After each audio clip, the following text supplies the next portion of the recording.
Hello, and a very warm welcome to Cultural Communication Confidence with me, Victoria Reynoldson. And I am incredibly excited to welcome another guest today to the podcast, Katie Keith. Hello, Katie. We're really excited to have you on. Hi, Victoria. It's such a delight to be here. Thanks for having me on. No problem.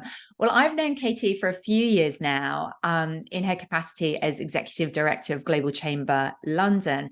But I'd love you to tell the listeners a little bit more about the two roles that you have and what exactly you do within those. Thanks, Victoria. So we've known each other for a number of years under my hat of Executive Director with the Global Chamber in London.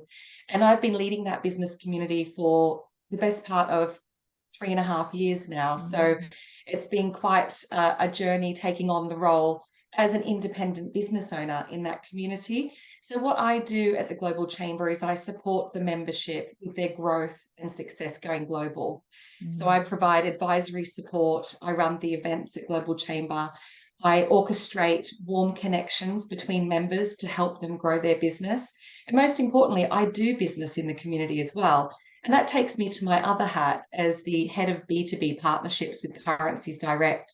Now, I've been in finance for nearly 25 years and mostly in the banking space. And over the last 5 years, I moved into international payments and foreign exchange, managing strategic partnerships and alliances within the business. So I work with professional, financial, and industry bodies around the world to support their clients with managing their foreign currency risk and exposure. I have a small team in Canary Wharf in London, and I'm a part of a company which Currencies Direct, 700 staff globally, supporting businesses worldwide to manage their currency risk. So I do wear two hats, but at the heart of everything I do is I support business with international exposure, growth, expansion, you name it. Anything to do with international business is at the heart of everything I do. Amazing. So really it is absolutely about global communication and Absolutely. connecting through global communication. So I'm quite curious, the two, as you say, two very different hats, but connected. You spoke first of all about Global Chamber. So how does communication flow and work well, do you think, within Global Chamber? What have you learned has been particularly working well?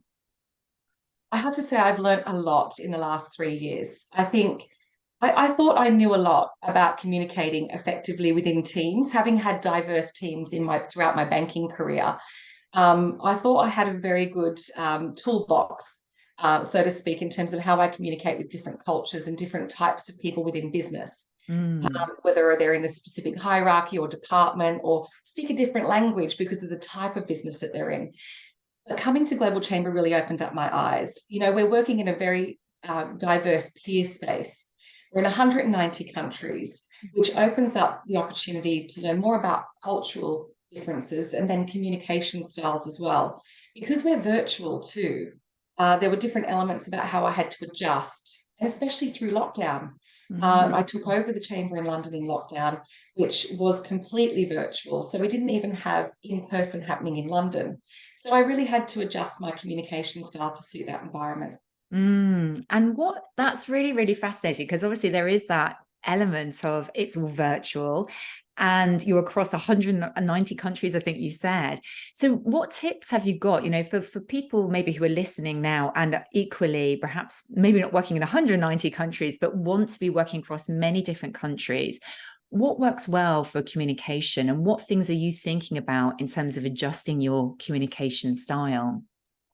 I think expect the unexpected when dealing with different people around the world, because what we think is quite normal for us and the norm might not be for others. So having patience and creating space for that is really important. And I often reflected after certain conversations about what I could have done more, better, different, or less. And I think reflection has played a key role in how I move forward. But most importantly, it's just about listening. And I think listening comes in all forms. I think listening is about seeing and observing and using the ears too. So the written communication that we receive, looking between the lines, actually observing and listening to how others are bringing themselves into the room has allowed me to interact with them more effectively and actually create things. Because what we do at the Global Chamber is we create and grow.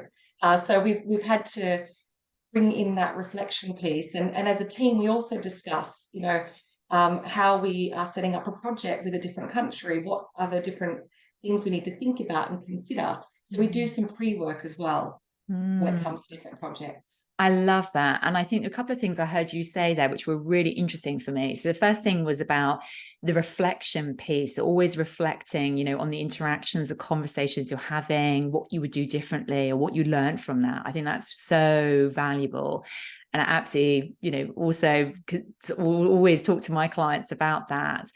And then you talked about a couple of elements, which I thought were really, I just wanted to pick up on, because you talked about creating space. And I notice myself that when I'm working with people, particularly if English isn't their second language, it's about creating that space and time to allow people to contribute and actually contribute in ways that suit them and suit their style and give them time to process and think about what it is they want to express and say. I agree with that. The space is important. And over the last 3 years, I also completed a master's at Henley Business School in coaching and behavioural change. And that taught me a lot about reflection and space and psychological safety, because you're right. When English isn't your first language and you're now dealing and trying to do business in the UK, for example, it could be other countries that have English as a first language, you need to be able to create an environment where it's okay for them to work through the language barrier. And also picking up on things that they might be saying that might mean something else as well. So for me, it's just about observing and giving that time and patience is key, because we always want to move very quickly. And what I observe across both the business community and global chamber is people want to move very quickly. But I think taking a breath and a step back to create that environment is really important. And I really kind of, picked up on the point that you were talking about psychological safety. And I think that is a very hot topic. Lots of people are talking about psychological safety. So the fact that you've been learning about that through Henley Business School, amazing. By the way, congratulations again for that qualification. So thinking about psychological safety, how do we, bring environments and how do we kind of bring that into the workplace? Because that is something that is considered very important in this current moment in time. And yet there's also this urgency and sense for speed and delivering things like as quickly as possible. So can we balance these things, do you think? I think not everyone's going to do it easily. And that's just a fact. I think I've put a lot of work into building my own self-awareness around what is happening around me. And psychological safety is about observing what is not necessarily being said. It's about looking at the whole room, the whole person. Maybe they're bringing more into the room than what they're actually saying. And so it is about creating more self-awareness, and that happens through reflection and through study. And I think you do need to put effort in to being able to master that. And I'm not yet a master of that. However, I have picked up enough to observe certain things that are happening around me. It's the body language, it's the eye contact, it's the distance, the feeling, the vibe that you're getting in the room. And the one thing that I do to create a psychologically safe space is bring my own authentic self into the room. And I can actually foster that type of space, sharing my own experiences, my own challenges, even my own mistakes with my team members, so that they feel comfortable that this is an environment where they can actually share experience, and we can start opening up a channel of communication which is more authentic, meaningful. I think that's fantastic. And I think that's a really interesting point. I hear about creating psychological safety, but it absolutely, as you said just then, just starts with us. I mean, it starts with, what we do ourselves, what we practically open up and offer. And then that invites others to perhaps do the same as well. This piece about being authentic, I think, is something, having known you for a little while, I know this is something that's very, very true for you. And I know that whatever the environment is, whoever's in the room, whatever the conversation, you are yourself and always being very authentic in that way. But that piece, the extra piece about perhaps, we might term that being vulnerable, saying things like, hey, I made a mistake, or, you know, I'm stressed, or I'm feeling these feelings, whatever the range of feelings are. I know that's not easy, and I often get asked questions about this. So this might be something the listeners are interested in. You know, how do we get comfortable with not being the perfect leader and get comfortable with being open and a bit vulnerable about what's going on with us really, and what perhaps the mistakes are, or those kind of uncomfortable feelings are? And I think that some people might think that vulnerability is a form of weakness, right? Mm. So as soon as we can let go of that and look at vulnerability as a strength, being able to tap into what we're vulnerable to, and allowing others to be vulnerable around us is a key strength. And I think if I think about all the amazing, authentic leaders that I know out there, the one thing that they do focus on is how they communicate with their teams and how they allow themselves to bring their own vulnerabilities in. Because I do see it as a strength and not a weakness. And I think if we can change our mindset around this topic, we may be able to move forward and approach our communication in a different way with our team. So vulnerability really isn't a weakness. I see it as a strength. Yeah. Yeah, absolutely agree with you. I very much think it is. And the other thing that also is playing my mind a little bit is that I kind of think that the openness to do that might depend a bit on culture as well. So I know that there will be some people listening to this who have cultural preferences, who say, absolutely, you know, I'm very comfortable, you know, being myself and showing all myself. And I think there'll be some listeners listening to this saying, actually, that is a big step. And I don't see others around me doing that. Maybe they're in cultures which are more hierarchical and have certain expectations of what a leader is like. I don't know if you have any tips, you know, for those listeners who perhaps are in cultures which are maybe not so currently open, or not seeing those role models within their organizations. Have you got any tips for people who might want to look into how do we build more of this vulnerability, this authentic space, but it's not being role modeled currently? I think it is a skill that needs to be approached, you know, a little bit at a time. So maybe bring something in that you think might open up a conversation. Share an example of how you've experienced something recently which got you thinking about how we could do business differently together.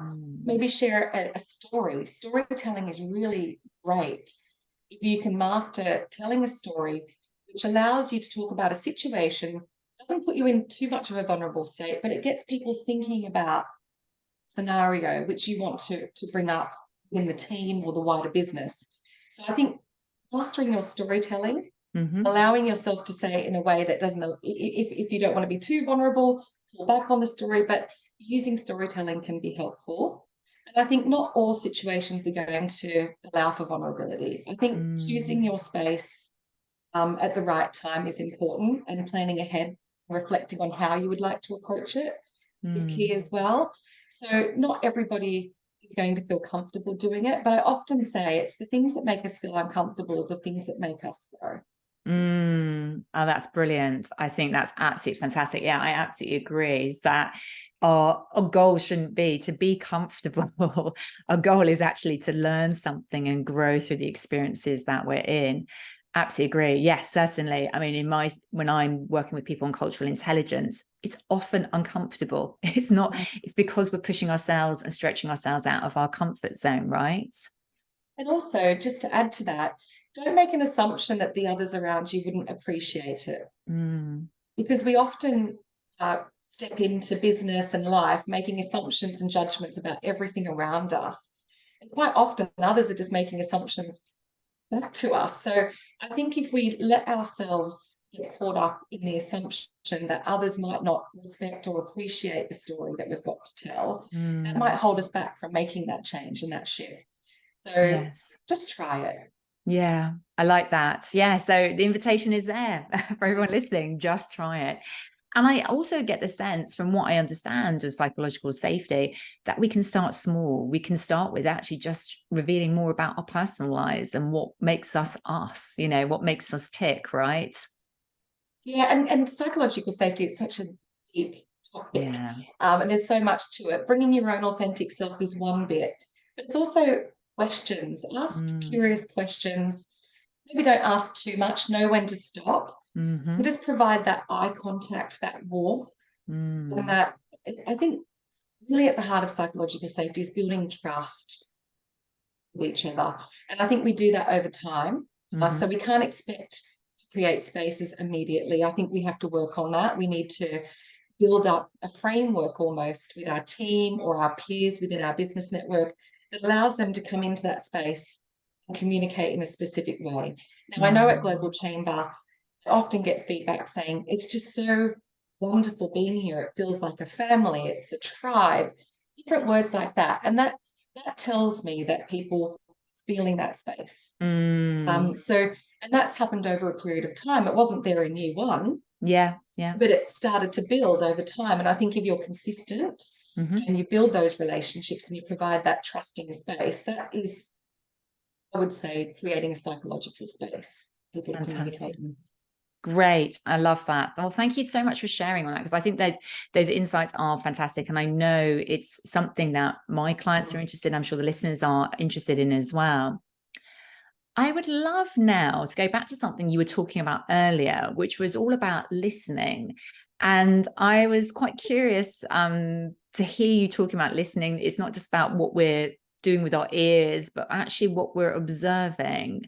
Could you tell me a bit more about that? Because I know listening is a topic that I like to talk about as well. So I'm quite curious kind of to get your thoughts on this. Yeah, thanks. So I think listening comes in all forms. We've got two ears and one mouth. So we must be using the two ears more than we're using the one mouth. And we've got an amazing sales team at Currencies Direct. And the best people in the business are the ones that are listening to the client, the Mm. ones that are really uncovering what it is that they need. And the best way is to give space, talking, ask curious and open-ended questions, provide eye contact, Mm. lean in, really lean into the conversation. I also think listening is about emails as well. What is that person saying to you in a written way? And how is that projecting back on you? And reflect before going back.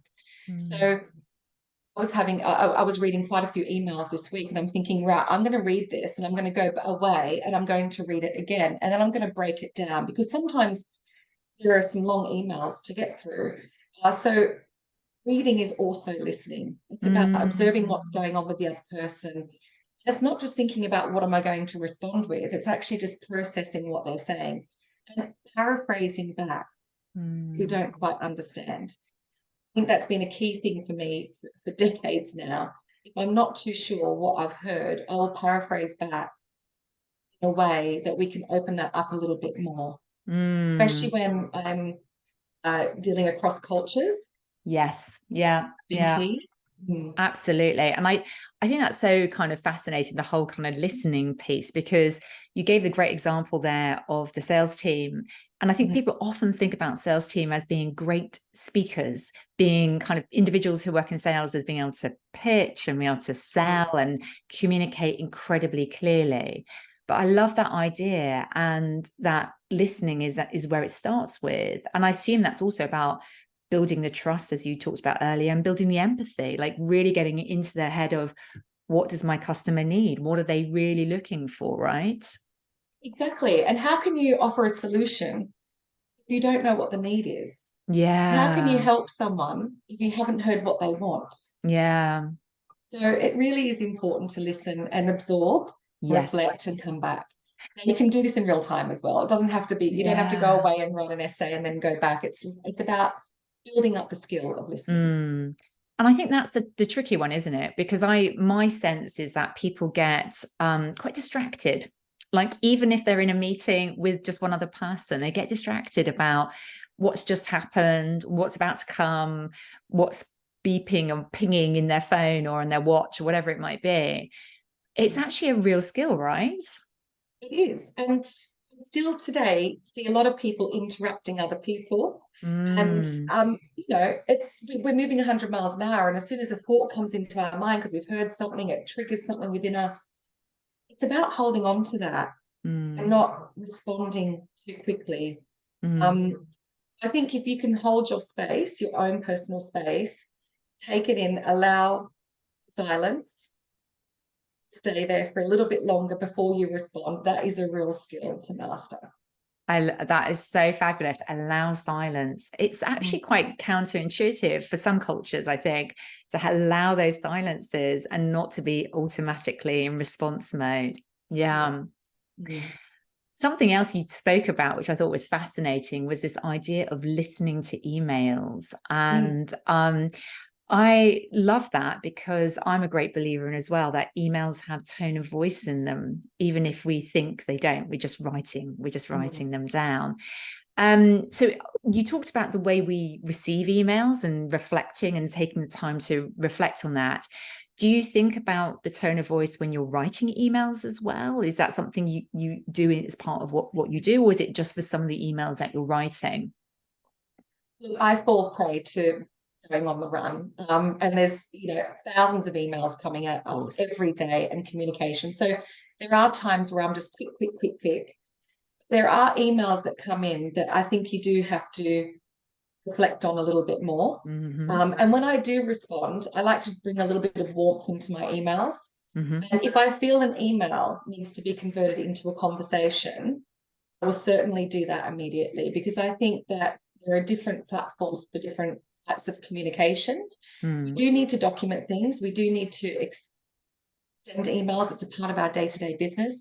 But quite often people will continue down the email trail when at some point needed to be a phone conversation about the topic. So it's just about understanding at which point do you convert that email to a conversation, because words can be taken out of context. Yes. And I think we need to be careful about that. You've heard the classic keyboard warrior saying, and often if I'm at the mercy of a keyboard warrior, I will respond and then I will pick up the phone. Because there's certain things that I like to have conversations about, which go a little bit deeper than just the word. Yeah, I absolutely agree. We all have too many emails, right? So the idea of just continuing those conversations, sometimes they're not conversations, they're actually, not email trails. They should be a phone call, a meeting. Sometimes I use voice messenger even, just to kind of be able to get across what I'm trying to say, but with my tone of voice, so it's clear. So I think that's a really great question we should all be asking ourselves. And I think that's a great tip for listeners. But Katie, I'm sure that with all the two roles that you're doing, you use many different collaboration tools, not just email. So what kind of tools do you find work for you when you're communicating with different people, different time zones, different countries? Which ones work best for you to allow that communication to flow across a team? I think virtual calls are really powerful, especially if you are remote, because you get to see each other. Yeah. There's a connection point there. Of course, I use email, WhatsApp, Messenger, and other forms of communication, because each country has a different platform which they prefer. So like all of my colleagues and friends in Australia are still using Messenger, because all my colleagues and friends in the UK are using WhatsApp. So I use both of those platforms. Email on both business platforms. We have Slack, we have LinkedIn, which I communicate via as well. Most importantly, if I'm meeting someone for the first time, it's normally a Zoom or a Google Meet or a Teams call, something along the lines of a virtual meeting, just so we can connect with each other. And then any following communication is literally done through the other platforms. Follow up any tasks that we needed to meet with each other. That's really good to know. And I know from experiencing myself that you are a fantastic meeting leader, facilitator. You often have, a lot of people in the room, the virtual room, and you're managing many different dynamics happening at the same time. What do you think are good tips for people who are listening, who want to be better at leading meetings and conversations in virtual spaces, but perhaps people have got a bit of Zoom fatigue and a bit sort of fed up of meeting after meeting? What do you find works well to keep up engagement and energy and keep everybody fully together? First of all, with the event space, be prepared. I always practice. if I'm going to be presenting or speaking at an event, or even running our London meetup once a month, I actually have prepared steadily for that before the meeting. I know who's going to be speaking. I know who I'm going to be calling on. I know what I'm going to be celebrating. So I have a bit of an agenda behind it. And if I'm doing something brand new, I'll actually practice it in front of Zoom camera myself. And I'll look at how I'm doing it. And I've done that steadily over the last couple of years, and it's helped me to develop muscle, that presenting muscle. In terms of the team environment or one-to-one Zooms, I think the one thing I do is give them my complete attention. And I don't worry about anything else that's happening around me, because I think then I'm able to draw on the energy I need. Yeah. Give them, the other person that I'm meeting with. And I respect the other person in the room. We're giving each other our time, which is extremely valuable. So I do bring my whole self into the meeting. I think that's fantastic. It's about, as you say, the attention and the energy. It's interesting that sometimes, depending on the event or depending on the meeting, that can feel quite draining by the end, right? Because you're giving so much. And I really like that idea of preparation. So preparing just in the Zoom room by yourself. Actually, that is a tip that I use myself. I use with my clients as well. Sometimes I get people to video record it as well, so they can go back and review if it was a bigger event and they wanted to practice that. But it's sometimes, isn't it, just feeling that comfort with, okay, I know how things are going to pan out. Well, we can never be 100% prepared, but to a certain extent. At least you have the bones there, right? Yeah, You've got the right. bones there. You can see that you're going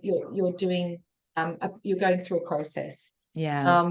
But then there's that energy that you also bring into the room. And you mentioned something about feeling fatigue. I do feel fatigued after a week full of Zoom calls and events and meetings, and now we're meeting in person again. So there's travel involvement, and we've got a team that we need to support. We've got a community that we need to support, and then there's ourselves as well. And I think for anyone listening in, like, really look after yourself and protect yourself.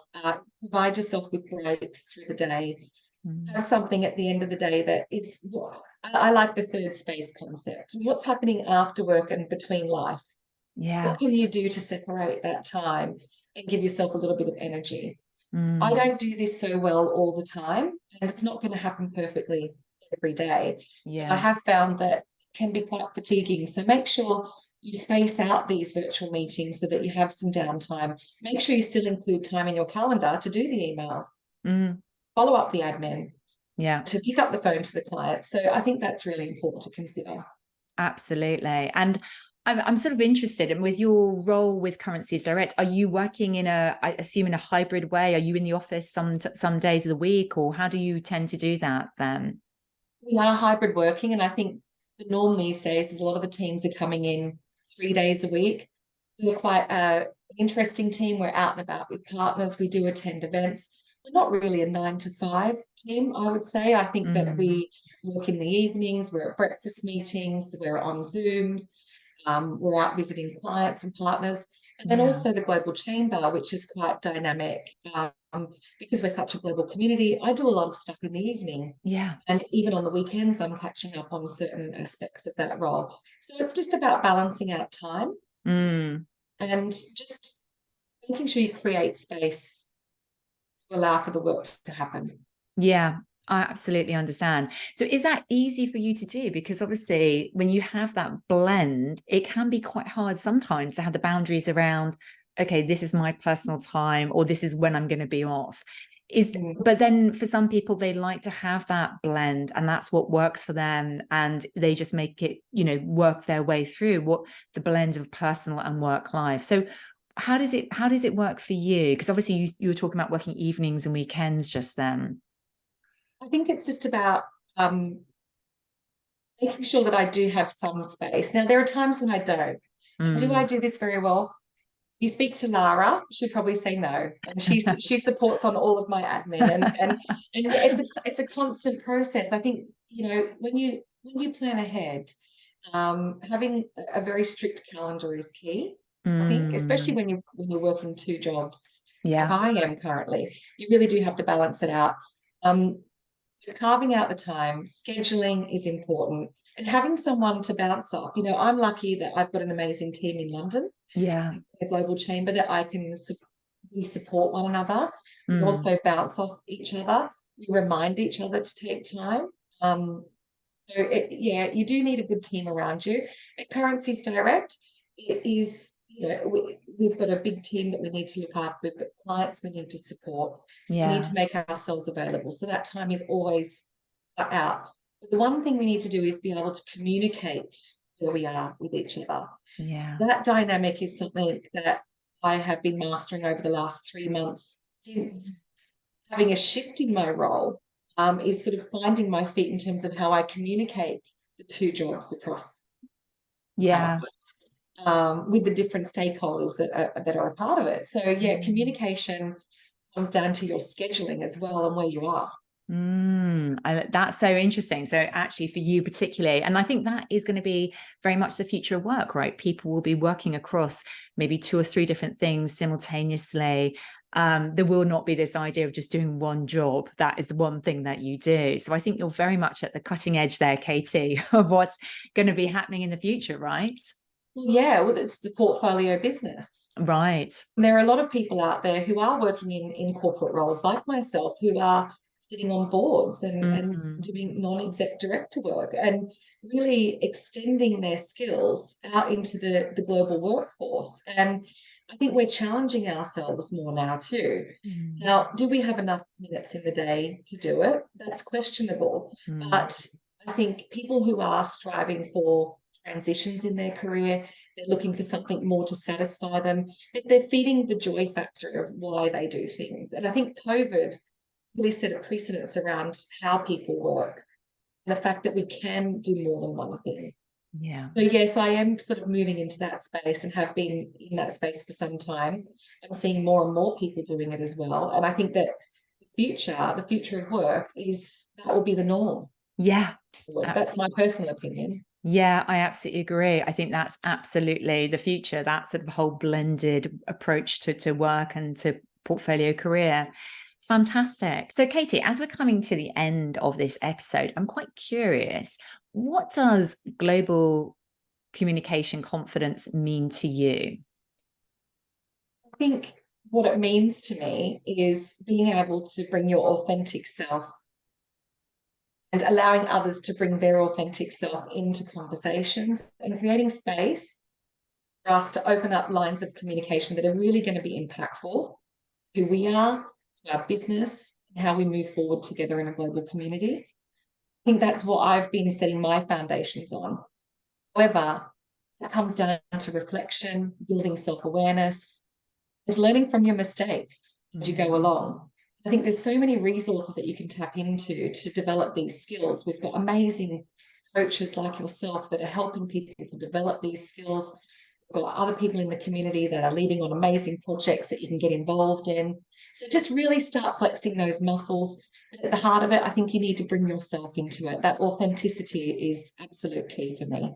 Fantastic. Well, Katie, that's brilliant. And I know you've talked about authenticity a lot today. So thank you so much for sharing your very valuable insights today.